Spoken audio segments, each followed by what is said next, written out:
Malinda Jean Hoagland was born on July 4th, 2012 in Chester County, Pennsylvania. She had three sisters, Emily, Abby, and Jamie, who are all significantly older and are all adults as of the date of this recording in November of 2024. Malinda had blue eyes, light brown hair, and a sweet smile. In most of her photos, her hair is shoulder length or longer, but by her 12th birthday, it was cut into an asymmetrical shag, shoulder length on one side and almost shaved on the other. According to her sister Emily, because Malinda was born on the 4th of July, she grew up thinking that the fireworks were for her. She said Malinda was a bubbly child who loved the world for what it was and loved being in it. Her sister Jamie said that Malinda was a miracle baby.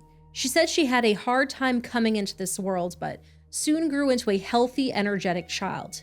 She described her as a beautiful, cheerful, and outgoing girl who really loved life. Jamie said she was always a go-getter and wanted to be part of the fun. Malinda loved older movies. Jamie said she was very advanced in her time and loved movies that were made way before she was even a thought. She also loved school, got good grades, and was an honor student. In pictures from happier times, she cuddled with her sister's dogs, giving them a big hug even though they were bigger than she was. Another photo captured her smiling and eating a cupcake with blue sprinkles. Blue was her favorite color. In another, she drank a milkshake while sporting a silly grin.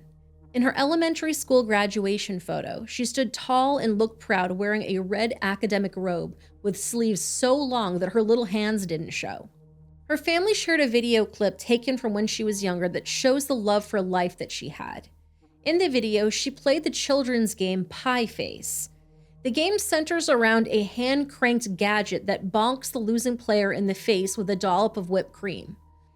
On her turn, Malinda moved the crank cautiously. She was startled for a second when the whipped cream hit her in the nose, but quickly broke out in a smile and a laugh.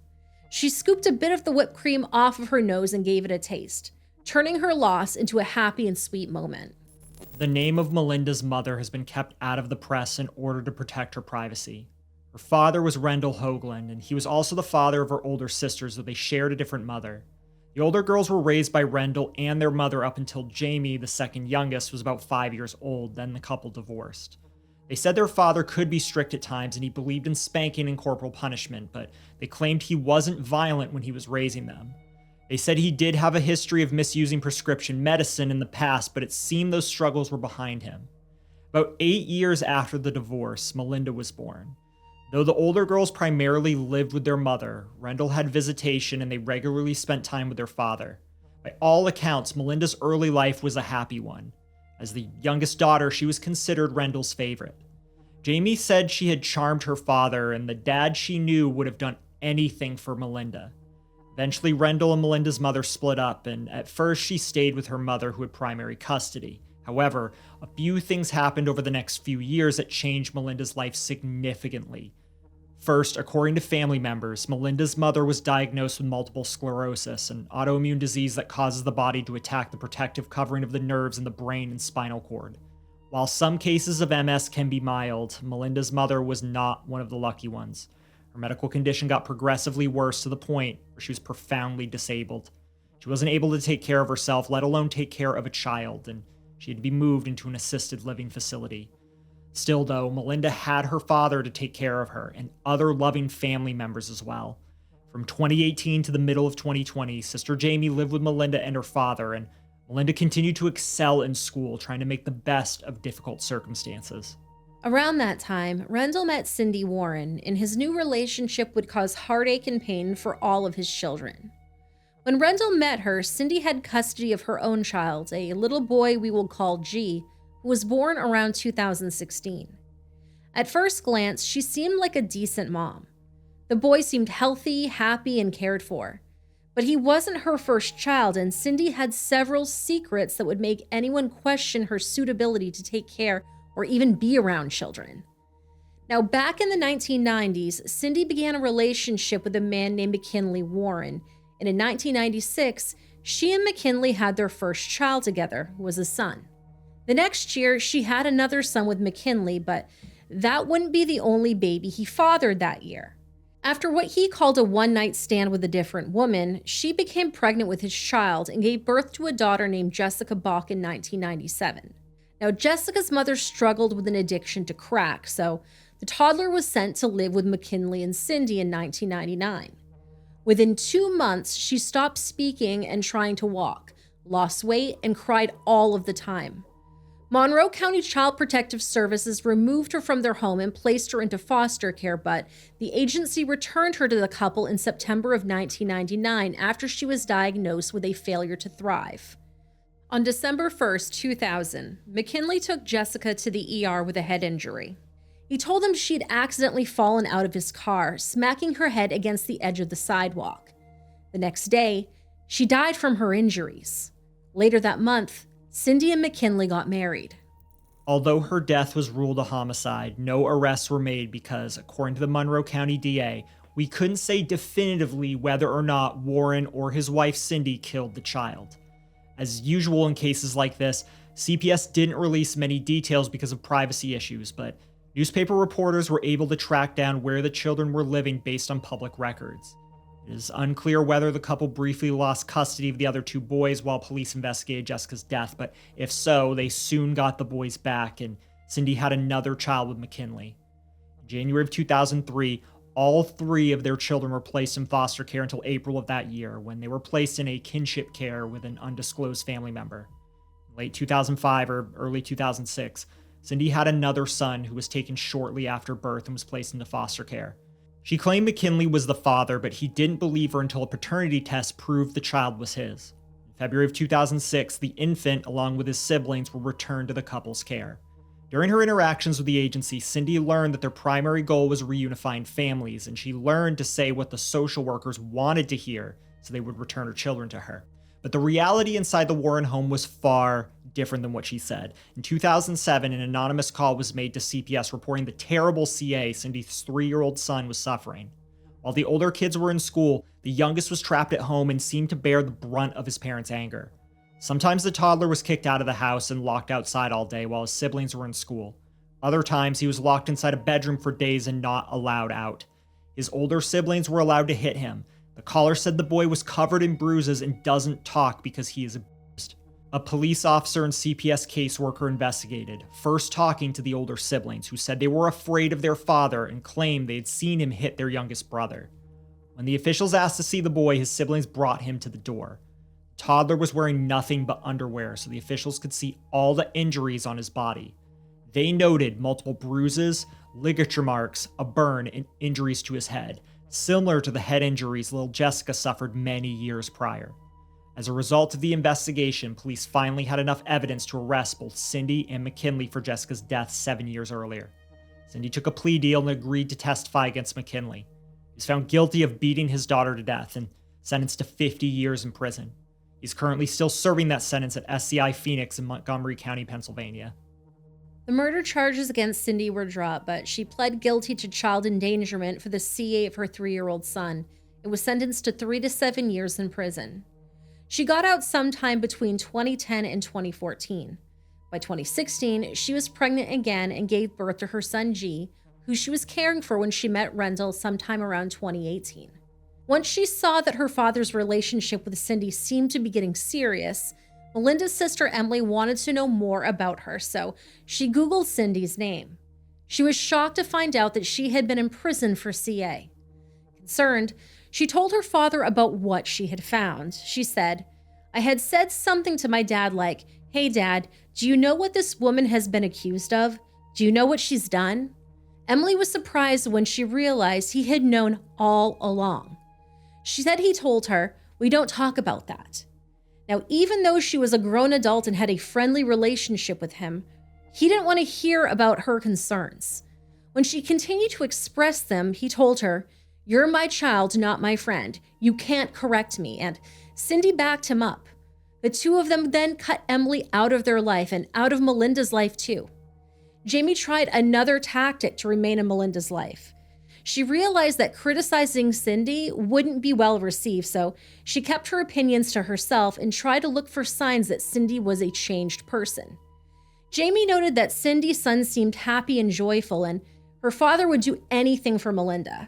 She didn't like Cindy, but trusted her father to step in and protect Malinda if anything bad happened. By holding her tongue, Jamie was allowed to have some small contact with Malinda, sending her birthday and Christmas presents. She said that they talked about getting together in person, but the family always seemed to have plans whenever Jamie was free. Though she found it frustrating that their schedules never aligned, she didn't find it overly suspicious. Her father went camping a lot and was often away from home. Also, Cindy didn't like any of the adult daughters very much, and that seemed reason enough for her to want to avoid them. Though she wasn't very active on social media, Cindy occasionally made public posts, mostly selfies. On June 17th of 2020, she celebrated her birthday online by posting a fundraiser for the organization No Kid Hungry, perhaps trying to show the public that she cared about children. The same year, Rendell was awarded full-time custody of Malinda. The custody agreement contained the following stipulation. The minor child shall not be left in the care of Cindy Warren, father's fiancée, for any period of time exceeding 1 hour unless expressly agreed upon by mother and father through written communication. Though Cindy was listed on the paperwork as Rendell's fiancée, she remained married to her first husband. Given Cindy's history, this seemed like a reasonable stipulation, and it could have protected Malinda if Rendell had actually followed it, but he seemed to be following his heart instead. His relationship with Cindy got more and more serious. In September of 2021, he posted an image online that read, "Find someone who is proud to have you, scared to lose you, fights for you, appreciates you, respects you, cares for you, and loves you unconditionally." Above the image, he wrote "done," followed by heart and kissing emojis. The next month, November 2021, Malinda went to her last doctor's visit. At 10 years old, a healthy weight for her would fall between 54 and 106 pounds. So at 77 pounds, she was perfectly healthy and normal for her age. That same month, texts between Cindy and Rendell first mentioned an assault resulting in an injury to Malinda. The next year of 2022, Cindy and Rendell moved to a home on Reed Road in a rural part of Chester County, 2 hours away from Malinda's sisters and other family. Despite the custody order which prohibited Cindy from living with and caring for Malinda, she and her son moved in with Rendell and Malinda. Around this time, Rendell took Malinda to see her mother for the last time. In spring of 2022, Malinda started attending North Brandywine Middle School. During summer break, June to September, evidence suggests that Rendell and Cindy started to punish her by making her hold painful stress positions for long periods of time. They also started restricting her food and water as a form of punishment. Meanwhile, Rendell was trying to keep up the appearance of a happy family online. Around the holidays, he posted a picture of the family Christmas ornament. 4 reindeer, each labeled with one of their names: Rendell, Cindy, Malinda, and G. At the base of the ornament, it read, 2022, 4th Christmas together. No reindeers were included for Rendell's older daughters, and no mention was made of the 4 children Cindy had lost custody of years before. On December 24th, Rendell posted a picture of Malinda and G cutting out sugar cookies to bake for Santa. That same month, they also recorded a 30-minute video in which they forced Malinda to hold books over her head while they yelled at her and hit her. Over the next months, they would increase their physical and psychological torture, threatening to punish her even more severely for the smallest infractions and isolating her from anyone who could help. In January of 2023, Malinda was still going to in-person school. When she had bruises or other marks, the couple would cover them with makeup. However, in the months of February and March, she missed almost 1 month of school after getting a bad rug burn on her face that couldn't be concealed with makeup. School was her safe place, her chance to get away from her father and Cindy, a place where she was treated like a human being. And she must have been devastated to have to be taken away from it that long. They let her go back to school after her face healed, but she had to take another long absence after she was beaten and left with more bruises too big to cover up. In sharp contrast to the misery Malinda was enduring, a social media post Rendell made on May 6 featured a photo of a vase full of a dozen roses on their kitchen counter with the caption, "Just because flowers." Later that month, Malinda and the rest of the family accompanied Rendell to a chili cook-off competition a few hours away. When Jamie heard he was competing, she arranged to attend as well. She was disappointed when she didn't see Malinda at the competition that day and asked to stop by the hotel they were staying at later that night. Describing the meeting, she said, When I went in, it was a rainy day. It was cold outside. When I went into their room, it was at least 60 degrees. There's no doubt it was super cold in there. She was under a big fluffy blanket. She never really got up, but to me, it was never a red flag. She's a child. She's cold. She's going to stay in that bed. She doesn't need to get up for me. Looking back on it now, hindsight is 2020. I probably planned that. When we were alone, I asked her about how things were going. How was it living with Cindy? She never gave me any kind of red flag. She never gave me anything. She continued to talk about how she loved school, how she was moving on in her grade, how she loved her favorite movies. When Rendell and Cindy came back to the room, they said it was time for bed and asked Jamie to leave. Malinda never told Jamie anything about what was happening to her. At this time, officials believed that Malinda had been reprogrammed to accept the treatment that she was suffering as an unavoidable part of her life. She was too afraid to tell anyone because she believed if she did, it would only get worse. On July 3rd, 2023, Rendell posted 2 pictures of Malinda online. In one, she was just a toddler sitting on a small bed, smiling up at the camera. The other picture appeared to be current or close to it. She was wearing a school t-shirt from G's elementary school and had a closed-mouthed smile. Her eyes were dark, and it looked like she was wearing makeup. Her hair looked thinner than usual and was cut very short on one side. Above her pictures, Rendell wrote, "Happy 12th birthday, Malinda. Hope you have many, many more. We love you." Though he might have hoped she might have many more birthdays, he wasn't doing anything to help her survive until the next one.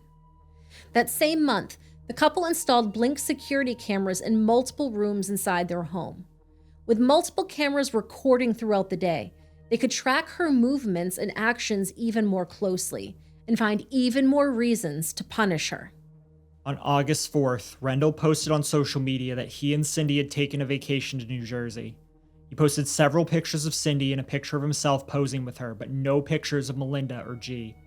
His comment above the photos read, "Enjoying our time together with the kids at Seaside Heights," but he didn't enjoy their company enough to include any images of them.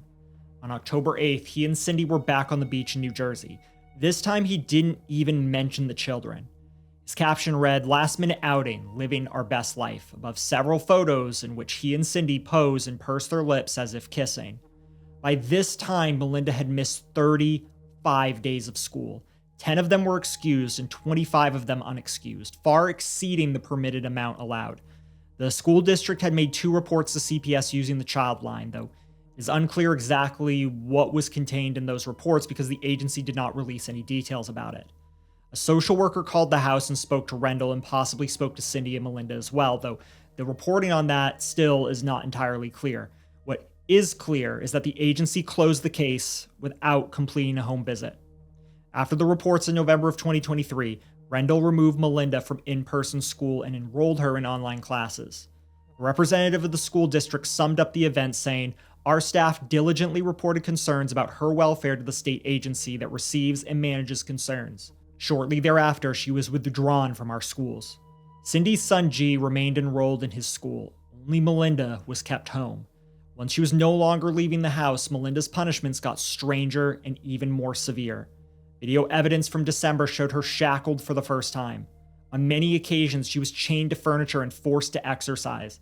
They made her do hours of push-ups and squats and walking or marching in place. They forced her to stand for hours and hold a book over her head. They punished her for not smiling in her Zoom classes, sneaking food to eat, moving her hair out of her face, forgetting a chore, dropping a book, or failing to perform an exercise to their standards.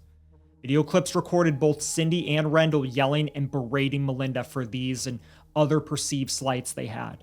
They didn't just force her to do things to hurt her body, they also attacked her mind. They told her they were going to kill her. They belittled her and called her worthless and an idiot. They exchanged multiple text messages discussing her punishments. They also left a trail of text discussing how they would hide her condition from family members, teachers, and anyone else that might report their actions. A video Cindy recorded showing Malinda crying while trying to hold a stack of books above her head. She asked to be forgiven for dropping the books.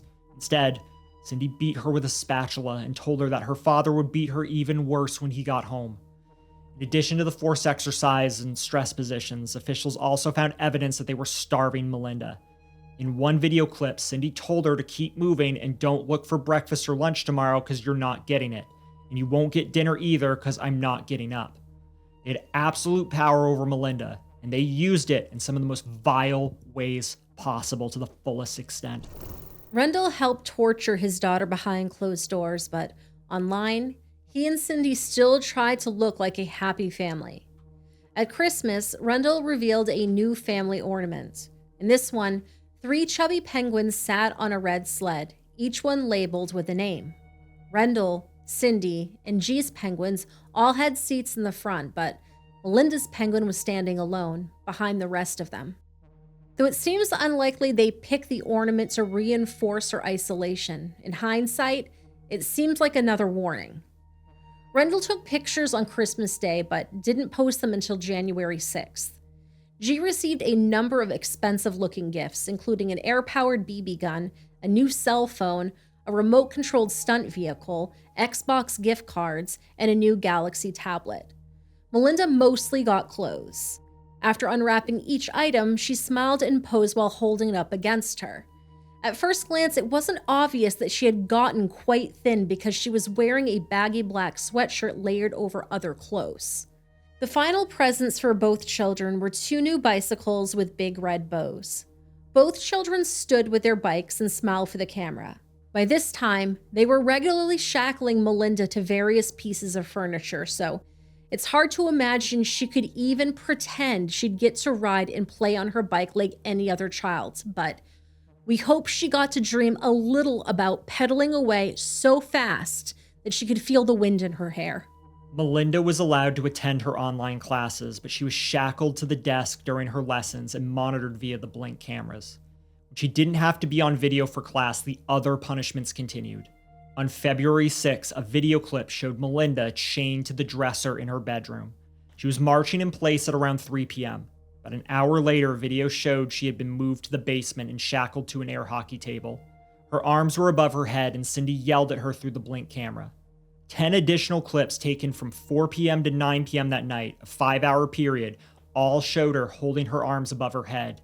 In a sheer force of will, it must have been incredibly painful for anybody, not to mention a girl her age. Video from early morning that next day, February 7th, which fell on a Wednesday, showed her sleeping on the bare basement floor while chained to the table. She was chained to the table and forced to sleep on the basement floor on multiple occasions. On one occasion, she woke up and had to go to the bathroom, but she had no way to summon help, so she was forced to go where she was, and she was punished for it the next day. On this night, though, she slept through.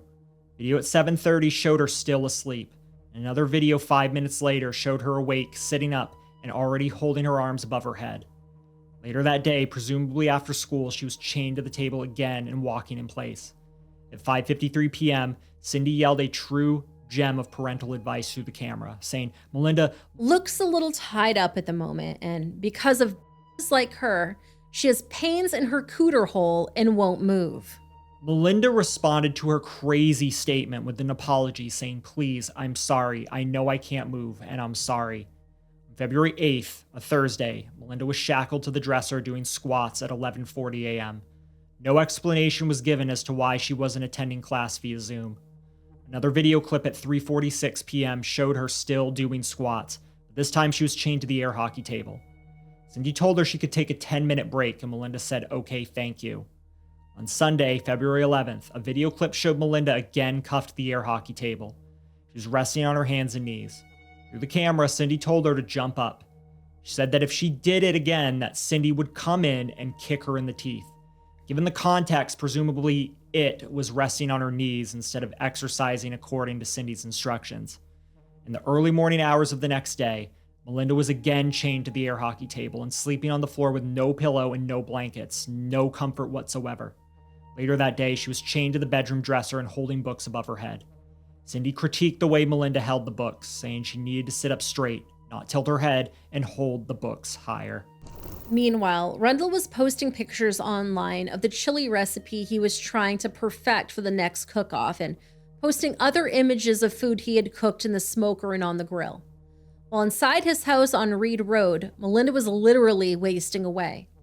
Despite all the stress and struggle she was dealing with, in March, Malinda was named Student of the Month at her online school and placed in honors classes. That month, Rendell went with G to a Pine Box Derby event and took him to see the new Ghostbusters movie, but he left Malinda at home. Video from April showed Rendell and Cindy punishing Malinda by rubbing soap in her eyes.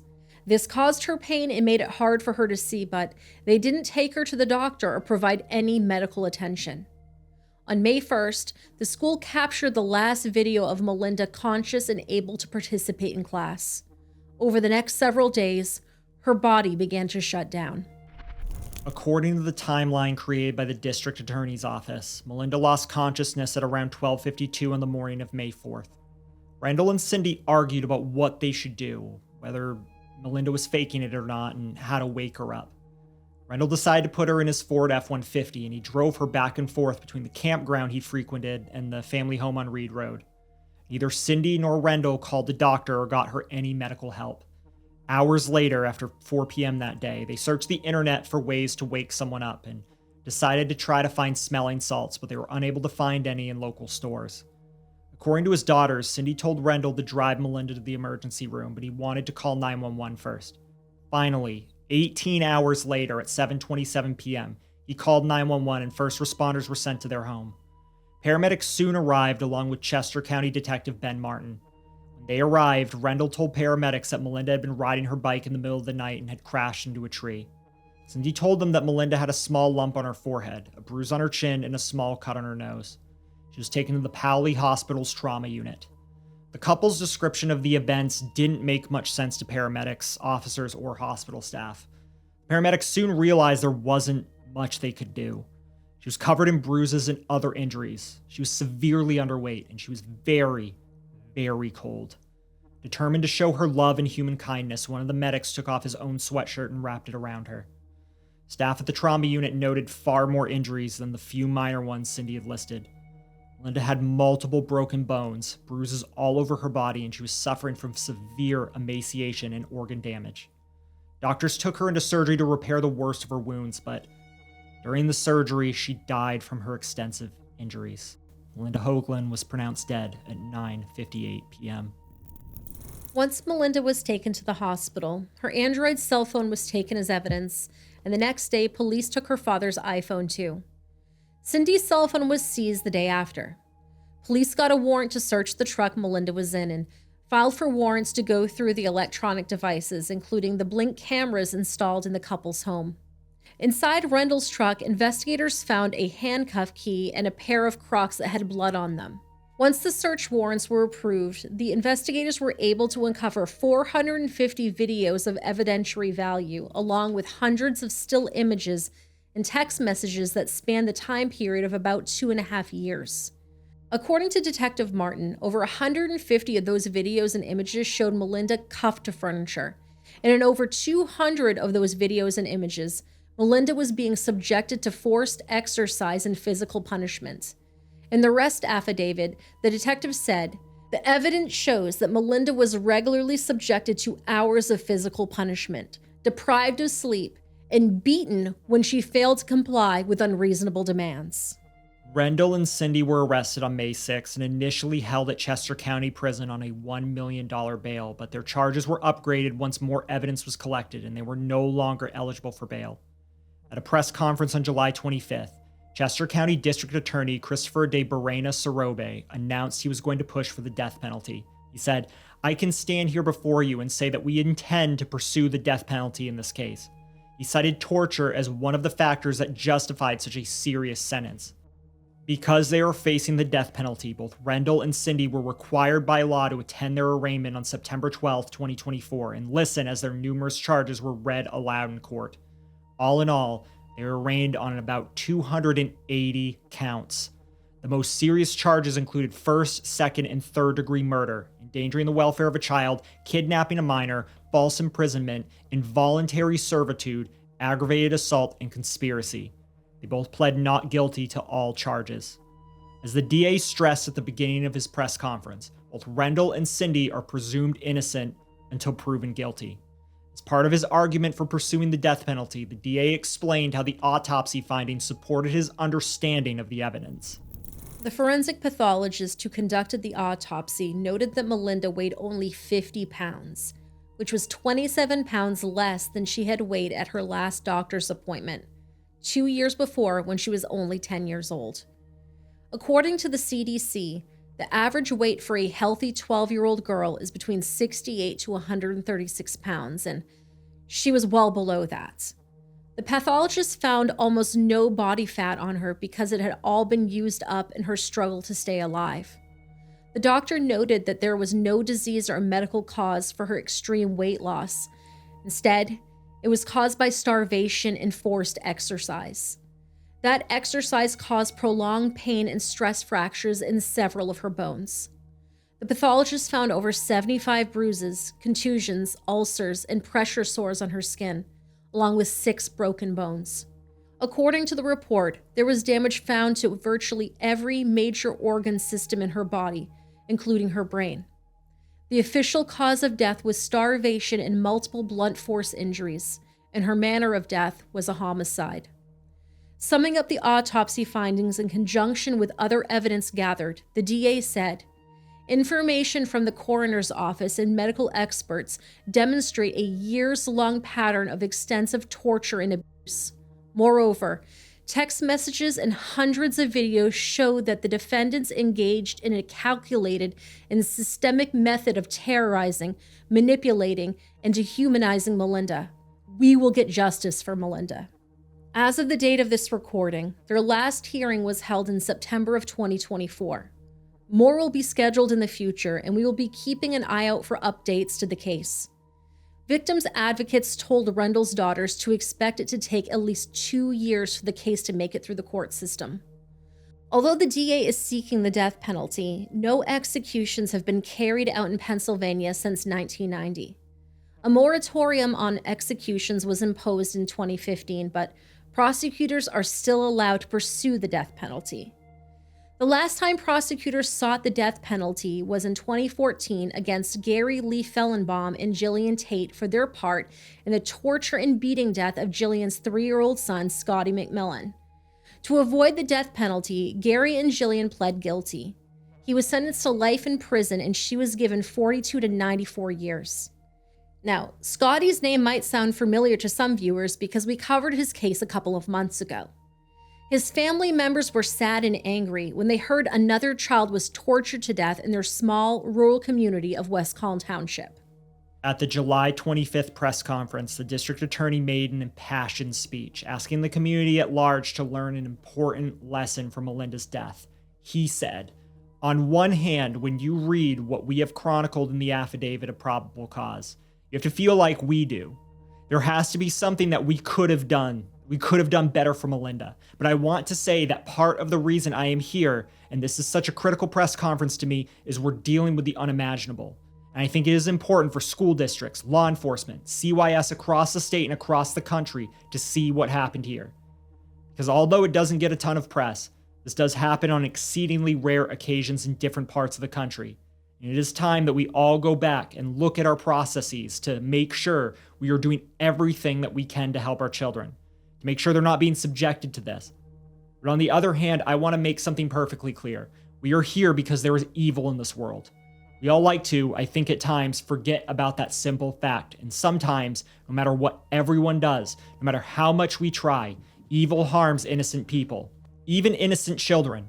We are here today because of what these defendants did, and for no other real reason. It needs to be a part of our culture. If you see something, you need to say something. You do not need to be a teacher, a doctor, a member of law enforcement. You don't have to be a mandatory reporter to call Childline and report something strange. The law does not allow any government agency to take children out of their parents' home without real, meaningful evidence. Without reports, we as government agencies across the board have very limited abilities to be able to go in court and do what we need to do. So your reports, even if you don't feel like something happened in the aftermath, can be a data point that adds to an ongoing story. It can be that first dot in a timeline, and it can help a child. He also asked the community to grant the family, especially Malinda's mother, privacy in their time of grief.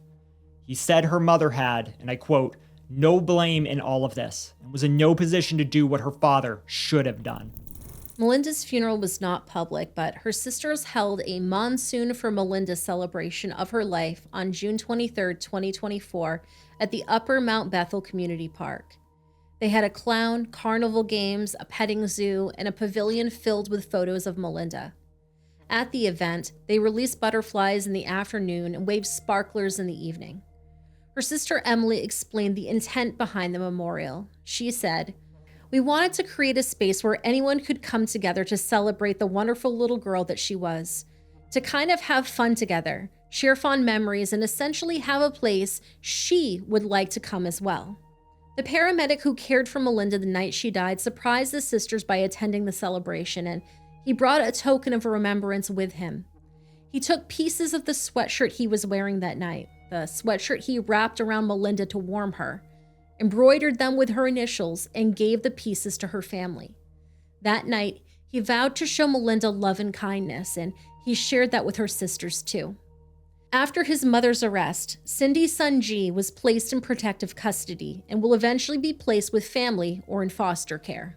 Well, tonight, the tragic death of Malinda Hoagland is making national headlines. She is the Chester County girl who died after prosecutors say she was tortured and starved by her father and his girlfriend. Today, students rallied in her memory, and CBS Philadelphia's Siafa Lewis has the story. The disturbing news of Malinda Hoagland's death and the suffering she endured before succumbing to her injuries affected virtually everyone who heard the details. My stomach just turned. It's disgusting. That's the best word I could put it. Heather and Christy are sisters who live in West Calhoun Township. Heather's daughter, Michaela, was a classmate of Malinda's before prosecutors say her father took her out of school in the winter. Michaela and her friends also heard the horrible news yesterday. We were just talking about how no child deserves to go through that, and how it was honestly devastating that she had to live through that. So, Michaela and her friends thought they'd do something to remember Malinda. The t-shirts, they only started with my friend suggesting that we'd bring in shirts and like markers or pens so people could sign shirts, and the blue idea was from a group chat that one of my other friends was in. Blue because it was Malinda's favorite color. Meanwhile, Christy, who had heard what Michaela and her friends were planning, shared it on Facebook.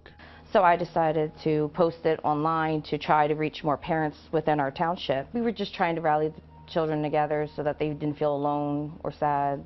So that's what it started with at first. Michaela, who wasn't a close friend of Malinda's, says the idea was a huge success. I know like almost my whole friend group, but from what I saw, almost everybody was wearing blue. Heather and Christy say it really speaks to the feeling of community here. I think it's amazing how a community can come together, and especially for a child. It seems like people want to come more together for children. I just think it's really sweet how the community is so strong, and we really spread the word and fast.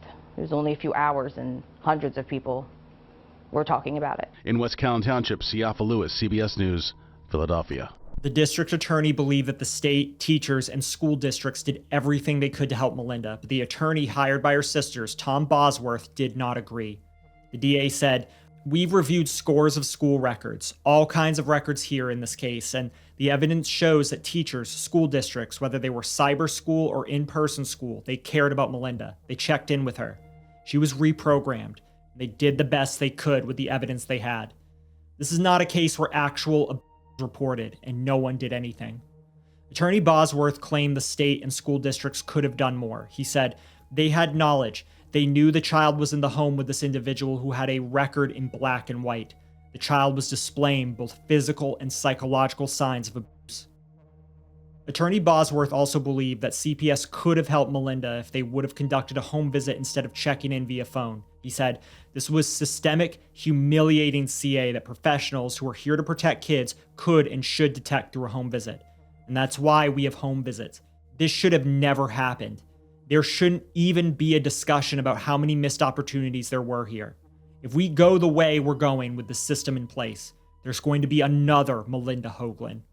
He has filed suit on their behalf against Chester and Monroe counties and the Upper Dublin and Coatesville area school districts. Rendell's family has been devastated by the loss of Malinda and the role they believe he played in her death. His daughter Emily says it's hard to know how to feel. She said, "Not only, is it a loss of our baby sister, but it's also the loss of our father and processing our father and another individual's actions." Rendell's parents, the grandparents of Malinda and her sisters, are also struggling to make sense of their son's actions. Their pain and confusion is heartbreaking. In response to a relative's post about Malinda, Rendell's mother, Joyce, wrote, "We love her. Why did they take her from us? Our hearts are broken. How did our son change to a monster? He used to be so loving and kind, a very good father. I don't know this man that he is now." She also posted, "I can't sleep. All I do is cry. Why? I need answers. How could anyone do this to our little girl? I feel like I am having a nightmare and I want to wake up. I want Malinda back. My heart is hurting so bad." Rendell's father, Ralph, was similarly heartbroken, posting, "Hurting like I never hurt before. Knowing my own son did this to his own daughter. I want justice for Malinda. She was such a lovable girl. I will always love her and miss her." In addition to the losses they have already suffered, family has to prepare for the possibility that Rendell will be sentenced to death. When asked how they dealt with that, Jamie said, "I believe on the criminal side he gets what he deserves. We believe in the justice system. If it comes down to the death penalty, then it comes down to the death penalty. If that's what everybody decides that he needs, then maybe he just needs that. But our justice doesn't stop there. We are currently trying to form justice for Malinda because what happened to Malinda is unfortunately happening to so many other children. There's not a space for them to make it stop happening." As other families have done when faced with these kinds of tragedies, Jamie, Emily, Abby, and their loved ones are working to keep Malinda's memory alive by helping other children. Her sisters have started a GoFundMe to raise money to start a nonprofit organization called Justice for Malinda. They want to help prevent CA by pushing for Malinda's law, a law they hope to get passed requiring people convicted of CA to register in a database, just like Megan's law helped to create a registry for SA. If Cindy had been required to register in that type of database, they believe CPS would have conducted a more thorough investigation once they realized she was living with Malinda against the conditions of the custody arrangement. Now, we've seen so many attempts to try to create a registry in cases we've covered on this channel, and most of them get shot down. It would be wonderful if Malinda's law became a reality. We will be donating to this GoFundMe. The link will be in the pinned comment below. If there's anything you can contribute, it goes a long way. The sisters are also supporting Pennsylvania House Bill 2175, which would establish a permanent position for a child advocate in charge of combating CA in the state. That bill passed the House in July, and as of the date of this recording, was stuck in the Senate. On their GoFundMe page, they vowed the following: "Malinda will not be remembered as a statistic, but as the beautiful girl that set in motion a monsoon of change for all abused children. We, Emily Lee, Abby Hoagland, and Jamie Hoagland, are ready to stand up and make change. Malinda will not be a statistic, but the name behind the monsoon of change for every girl and boy who has gone through something no one should ever have to.